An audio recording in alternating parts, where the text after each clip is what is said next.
Robbins from MTE. Many people are not sure whether or not they're suffering from narcissistic abuse. Cognitive dissonance and the confusion that goes with abuse can have a lot to do with this. This is exactly what today's video is all about: the awareness and solutions to empower you up and out of narcissistic abuse. Please know this video is about absolutely any narcissist in your life. All the signs apply to any toxic relationship, such as a spouse, lover, family member, neighbor, or friend, anyone. So without further ado, here are 8 signs to know that you are suffering narcissistic abuse. 1. Your relationship is not kind, caring, or sane. Toxic relationships can be very confusing at times, making it difficult to know who is who in the zoo. This happens because a toxic person will spin it back on you, blame you, and will not be accountable. Remember, if someone hurts you and is not capable of a genuine apology, and you keep hanging out with this person, they'll continue to hurt you. They'll never be remorseful, and of course, will continue the same behavior. The truth is, people either have a decent character or they don't. You can't change them for who they are. People like this simply do not have the resources to grant us a healthy, loving, and happy life, but we do. 2. You're dealing with immature behavior and give up pieces of yourself to comply. A hallmark of narcissistic relationships is the person gets bent out of shape on hairline triggers that mature adults just don't get upset about. Also, they believe they're entitled to and expect preferential treatment, and can be nasty, demanding, punishing, and even explosive if they don't receive it. Are there things that you would normally be free to talk about to anyone, but the same topic may be unacceptable or risky with this particular person? And why do you feel so? Maybe if this person doesn't get their own way, they'll abandon you or threaten to leave you. And again, you start doing things outside of your comfort and value systems to stop this from happening. 3. You're angry, disjointed, and are behaving in ways that you normally don't. This is an important question. How do you feel with this person in relation to everyday dealings with other people? If you know you have integrity, can listen, have empathy, are capable of having sane conversations, and get along with most people in your life, and yet there's this person who brings out the worst in you, this is generally because your boundaries are being violated and the normal modes of human operations don't stand. The circular arguments you're having make your head spin because they go around and round on unrelated tangents, points that make no sense.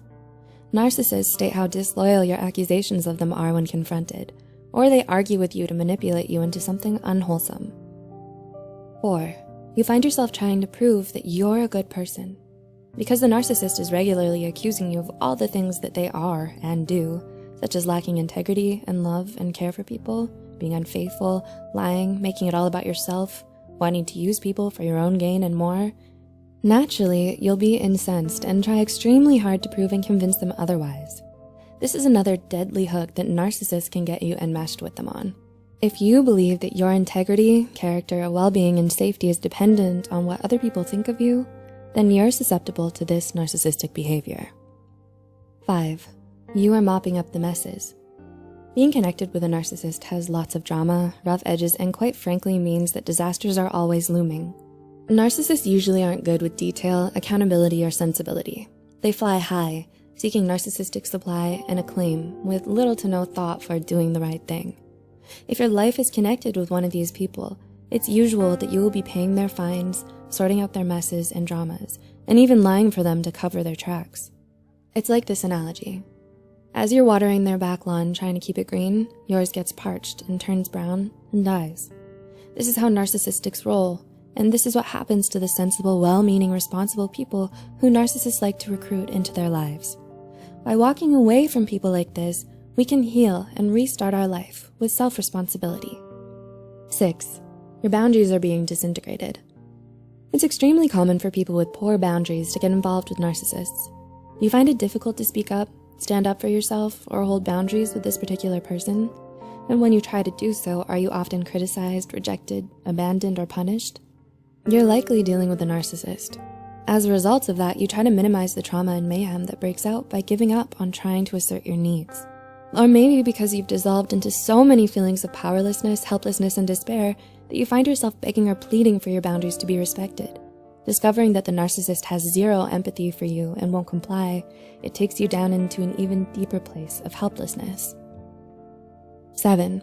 You feel addicted, disjointed, and manic.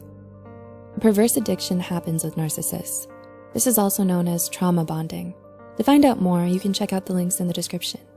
Do you feel manic and unable to stop trying to contact or hook back up with a narcissist? Even when you know how much you continually get hurt by doing so? We can be horrified by how addicted we are to someone who treats us so terribly. It just doesn't make logical sense. It is, of course, very serious when it gets to a stage where we simply can't talk ourselves out of doing the actions that we know are putting ourselves back into the fire to get burnt again. And 8, you're suffering from abuse symptoms. Things are now very serious. When your emotional inner being has been screaming out for our attention and we haven't as yet pulled away and turned inwards to heal, then we start breaking down physically as well.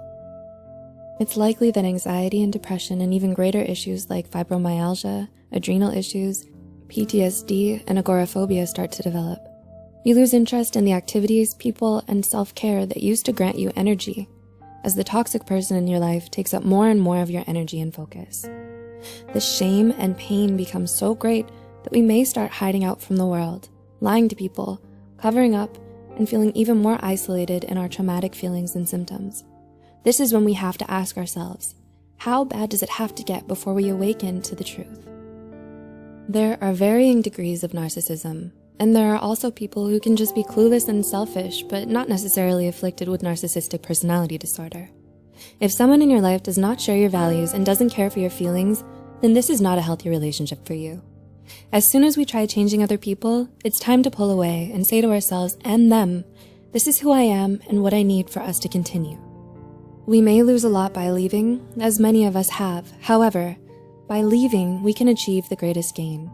Finally turning inwards to integrate with ourselves so that we're in a position of wholeness and can be in control of our choices and have the power to look after ourselves and create a happy, healthy, and truly loving life. Do you relate to any of these signs? If you do, what do you plan to do next? Let us know in the comments below.